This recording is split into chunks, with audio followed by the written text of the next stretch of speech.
আজকের রেসিপি সমুদ্র কাঁকড়ার ঝাল।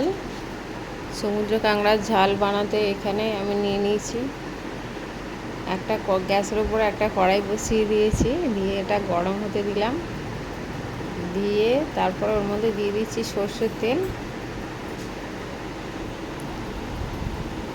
এবার কাঁকড়াগুলোর মধ্যে হলুদ নুন মাখিয়ে নেব, নিয়ে এই তেলের মধ্যে দিয়ে ভেজে নেব। লাল লাল করে একটু ভেজে নিতে হবে।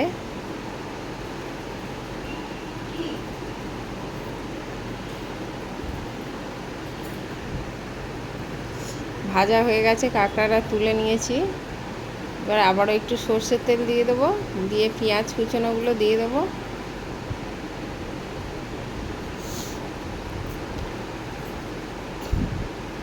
পেঁয়াজ কুচিগুলো বেশি লাল করে ভাজার দরকার নেই, ওর ওপরে দিয়ে দেবো আমি হলুদ গুঁড়ো, নুন দিয়ে পেঁয়াজটাকে আরেকটু ভাজা ভাজা হবে।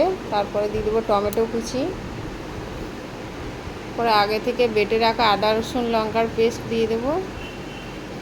দিয়ে ভালো করে মশলাটা কষিয়ে নিতে হবে।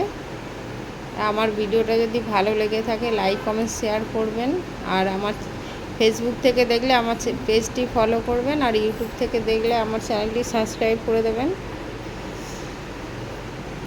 এভাবে একবার বাড়িতে বানিয়ে দেখতে পারেন, খুবই সুন্দর হয় খেতে।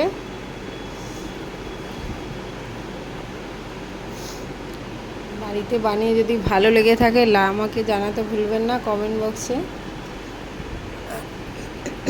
দেখুন কত সুন্দর একটা কালার এসছে।